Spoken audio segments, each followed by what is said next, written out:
Hello, what's up mga ka-J-Vlog? Ayan, welcome ulit sa panibagong video. And for today's video, mag-review tayo ng isang lumabas na mid-range smartphone ni Xiaomi Redmi Note 13 Pro Plus 5G. Maganda pa kaya ito i-purchase? Tara mga ka-J-Vlog, check natin.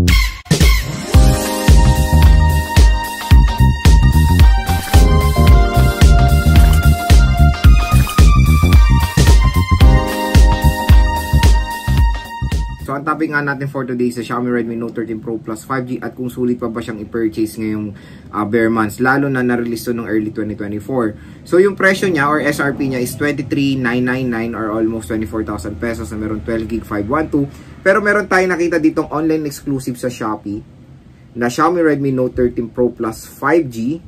Ang presyo niya lang mga ka-J-Vlog is 12GB 256 ata itong nakita ko. Yes, 8GB 256. Ang presyo niya is 20,799 pesos or almost 20,800 pesos. Pero yun, meron naman to kung nakikita mga pre-love na Xiaomi Redmi Note 13 Pro Plus 5G sa Green Hills. Lalo na doon sa vlog natin ang shop kay Ate Annette. Sa ZMB Cellphone Accessories. Kung interested din kayo mag-purchase nyan, yung link ng kanilang Facebook page nasa description box, check nyo na lang. At ayun, kung makikita nyo ang presyo nito, si Xiaomi Redmi Note 13 Pro Plus 5G isa sa higher mid-range smartphone na to, which is yung 24,000 pesos sa price tag, isulit na, or yan na talaga yung pinaka the best option to get when it comes sa RAM at ROM, 12GB 512GB. Pero tingnan natin kung yung tingnan natin kung yung overall specs nitong smartphone na to is babagay at kung sulit pa ba siyang i-purchase ngayong bare months, lalo na ang dami pong nagsilabasan na mga smartphones ngayon na mid-range or even yung mga sulit na entry-level smartphones. So yun mga J-Vlog, next gusto ko i-share sa inyo yung magagandang features netong Xiaomi Redmi Note 13 Pro Plus 5G, kung bakit maganda rin siyang i-consider i-purchase ngayong bare months para sa inyo. Unang-una sa display. So si Xiaomi Redmi Note 13 Pro Plus 5G, siya yung pinakakaiba na display sa lahat ng lineup. Dahil curved display po ang matatagpuan natin dito sa smartphone na to, na merong mataas sa resolution, W Full HD Plus na siya. So beyond 1080p resolution na to, 1220 na ang kanyang resolution. Ang maganda dito, protected pa siya ng Corning Gorilla Glass Victus, 120Hz screen refresh rate at AMOLED display pa si Xiaomi Redmi Note 13 Pro Plus 5G. So sa kanyang presyo, bagay na bagay yung display, very premium. Kaya paniguradong paggagamitin nyo to sa mga gaming, sa panonood ng movies, even scrolling ng social media, may enjoy nyo yung display na itong smartphone na to. Yan din yung unang-unang napansin ko dito sa Xiaomi Redmi Note 13 Pro Plus 5G, yung kanyang gorgeous display. Number 2 sa chipset. So, karamihan din na mapapansin natin na chipset, lalo na sa mga mid-range na Androids, is puro Dimensity. Etong si Xiaomi Redmi Note 13 Pro Plus 5G is powered ng 7200 Ultra na 4nm. Mataas yung clock speed nito. Octa-core CPU na mayroong clock speed na up to 2.8 GHz na si Xiaomi Redmi Note 13 Pro Plus 5G. So, when it comes sa ganitong chipset, to be honest, hindi ko pa natetest or nag-game test ang Dimensity 7200 Ultra. So, first time ko narinig yan. Pero when it comes sa clock speed, tinignan ko yung GPU niya, mabilis naman mga J-Vlog. Kaya panigurado, and even sa ganitong presyo, matik yan na kayang-kaya mag-handle ng mga games to mga J-Vlog, itong smartphone na to. Kaya, entry na ko rin syempre first hand ang Xiaomi Redmi Note 13 Pro Plus 5G is siya, sobrang smooth. Even pag nagna-navigate lang ako, napaka-smooth na experience, lalo na yung refresh rate niya. So, very snappy naman tong smartphone na to. Kaya, when it comes sa gaming, huwag kayo mag-alala, kayang-kaya mag-handle yan ng mga heavy games itong smartphone na to. Number 3 sa kanyang RAM at ROM.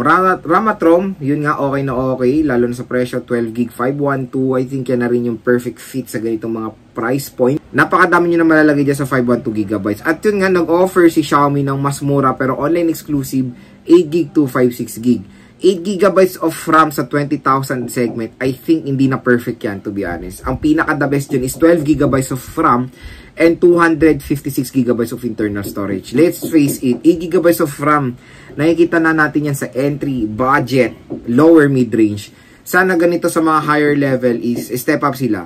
Okay naman yung storage, yung RAM lang nabitin ako sa online exclusive lang naman. So kung gusto nyo ng 12GB of RAM, dagdag lang kayo ng few thousand of pesos, meron na kayong 12GB 512GB.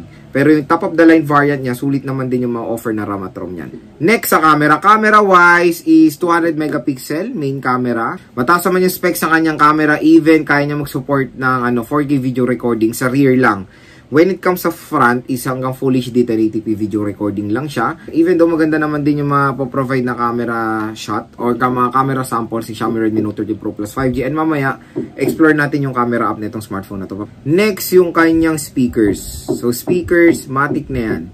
Sa ganitong presyo, dapat maganda speakers mapoprovide. So, nakita natin sa Xiaomi Redmi Note 13 Pro Plus 5G, meron siyang dual series speakers at powered pa siya ng Dolby Atmos. At ang pinakala sa kanyang charging rate, ito nakakagulat, 120 watt fast charging. So, malaki battery niya, 5K battery. Biruin nyo yung ganyang kalaking battery capacity in less than 30 minutes lang mga ka-J-Vlog. Yung 5K mAh battery capacity ay mafu-full charge niya agad-agad yan. So, very helpful yan sa atin. Lalo na, ayan, pag naglalaro kayo, pahinga lang kayo ng 20 minutes, 30 minutes, full charge na agad yung smartphone nyo. For example, ayan, low-bat kayo pag aalis, tapos magre-ready kayo going to work, charge nyo lang. After nyo matapos yung prep time nyo, full charge na agad ang smartphone nyo. Don't worry, hindi naman meaning mabilis siyang ma-full charge, mabilis siyang ma-low-bat. Hindi ganun ang scenario nun. Dahil malaki battery capacity niyan, 5,000 mAh battery capacity. Talagang sadyang maganda lang talaga ang tech or yung feature ng Xiaomi Redmi Note 13 Pro Plus 5G. And nasubukan ko na ng ilang beses yung 120 watts fast charging rate ng Poco and ng Xiaomi. Sobrang legit, napakabilis niyan mga ka-J-Vlog. So yan mga J-Vlog, yung mga nagustuhan kong features dito sa Xiaomi Redmi Note 13 Pro Plus 5G. Hopefully nakatulong to sa buying decision nyo kung interested kayo mag-purchase nitong smartphone. So ito yung design ng Xiaomi Redmi Note 13 Pro Plus 5G. So ibang-iba siya doon sa Redmi Note 13 Pro. Ang unang-una dito mapapansin nyo yung curved display niya. So glossy yung back. Ito yung color black. So Redmi 200 megapixel OIS. Ayan yung kanyang camera, triple rear camera setup, glossy, 5G, matte yung gilid niya. So dito sa right side, isa dito yung power button, and yung volume rocker. Sa taas naman ng smartphone, isa dito yung IR blaster, microphone and speaker grills, secondary speaker grills. Sa left side, wala tayong makikita. Sa baba naman, nandito yung SIM tray, microphone, Type-C, and of course, yung isang speaker grills nitong Xiaomi Redmi Note 13 Pro 5G. And itong smartphone na to ay curved display siya mga ka-J-Vlog. Curved display. And ayan siya. Curved display. Ito yung flat yung yung Pro lang. Tapos tingnan natin yung kanyang about phone. So sa about phone naka Xiaomi HyperOS na to. With Android 14, support siya sa Android 14. Meron siyang octa-core CPU, 2.8 GHz with 12 GB of RAM and 512 GB of internal storage. Ito. So maganda dito naka HyperOS na siya. And check natin yung camera ng smartphone na to. So marami tayong ganap sa camera niya. Meron tayo 0.6x for ultra-wide camera, 1x for main camera, 2x for zoom, 4 times optical zoom na hanggang 10 times tayo mga J-Vlog digital zoom. Tapos kung gusto nyo magamit yung full potential ng kanyang megapixel, go for the 200 megapixel mode. Meron tayong scan document sa video. Pinaka-max na res niya is 4K res up to 30 FPS siya. So, hindi siya support ng 60 sa 4K. HD is support ng 60 FPS. Ultra-wide camera ay hanggang HD, Full HD 1080p up to 30 FPS. Meron tayong portrait for background blur and of course night mode for low light shot. Meron tayong mga ganap-ganap. Meron tayong pro, panorama, short film, slow motion, time-lapse, long exposure. Sa front camera naman, ayan, syempre maganda dito is yung kanyang yung kanyang beautification. May beautification dito.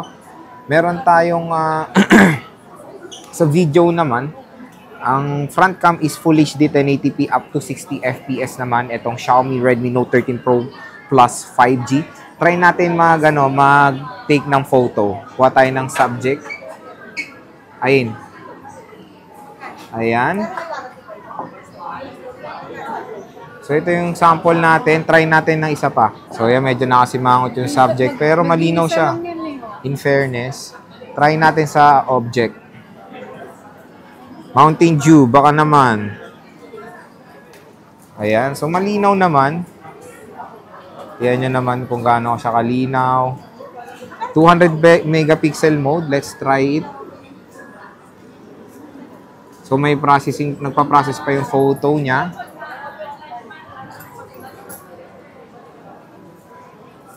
Very detailed naman, 'di ba? Tapos sa front cam, check natin yung front cam niya. Nag-selfie tayo. Try natin mag-selfie.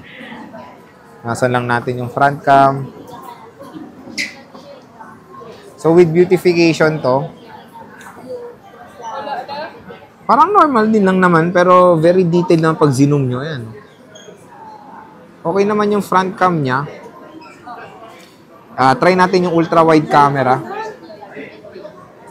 Ayan. Try natin yung ultra-wide camera.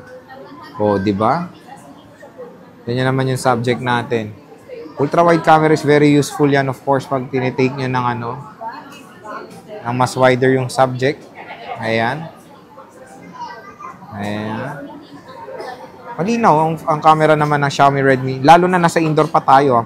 Ang maganda mo ito magagamit, lalo na pag nasa outdoor kayo, tapos maraming yung light niya is mas okay yung lighting.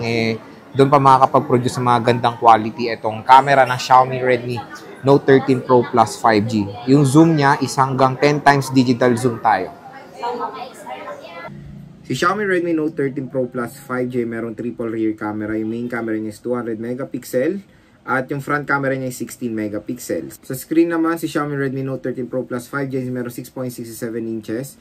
AMOLED display na may resolution na W Full HD+, 1220 by 2712 pixels sa 446 pixels per inch. Meron siyang Corning Gorilla Glass Victus protection, 120Hz screen refresh rate. Sa OS naman, since early 2024 siya, out of the box, saka Android 13 siya with MIUI 14. Pero syempre, support to sa Android 14 ngayon with HyperOS. Sa chipset, meron siyang MediaTek Dimensity 7200 Ultra. Meron siyang octa-core CPU na merong clock speed na up to 2.8 GHz. And sa GPU, nakamali G610 MC4 siya. Meron siyang, pagdating naman sa battery, meron tayong 5,000 mAh na removable battery na support ang 120 watts fast charging. So yun mga ka-J-Vlog, ang pinaka-main na tanong kung maganda nga bang i-purchase ang Xiaomi Redmi Note 13 Pro Plus 5G ngayon 2024. So, yun lang nalungkot ako sa part na to be honest. January siya na-announce, September na.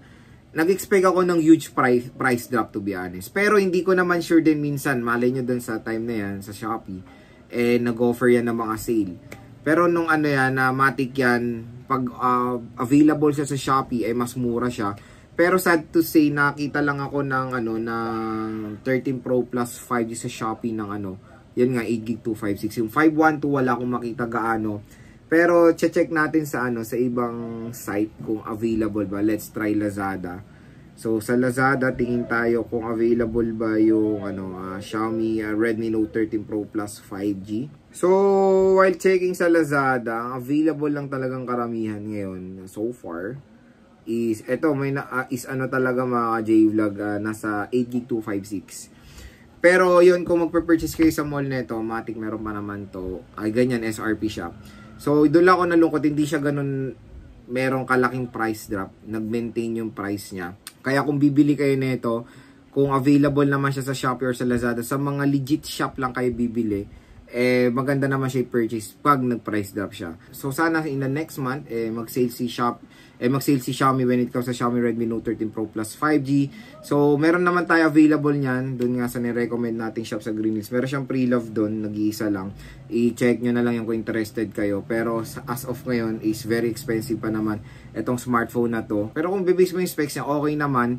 Pero meron pang mga ibang brands or mid-range smartphones ngayon na lumabas ng mga latest na mas sulit pa yung specs na ma-offer compared dito sa Xiaomi Redmi Note 13 Pro Plus 5G. Pero syempre iba kasi nagtitiwala na sa brand eh. So kung when it comes sa Xiaomi, ito yung the best option nila to get when it comes sa 13 series kasi ito yung top of the line. Pero yung 13 Pro is sulit na rin. Maganda na nga yung 13 Pro, even the Xiaomi Redmi Note 13, at even the Xiaomi Redmi Note 13, lahat naman yung mga snappy, yung mga chipset niyan. Pero when it comes sa gaming talaga, powerful din yung chipset na itong smartphone na to, kaya siya yung top of the line. So yun, kung interested kayo dito sa Xiaomi Redmi Note 13 Pro Plus 5G, lalagay ko na lang po yung link niya sa description box, i-check nyo na lang.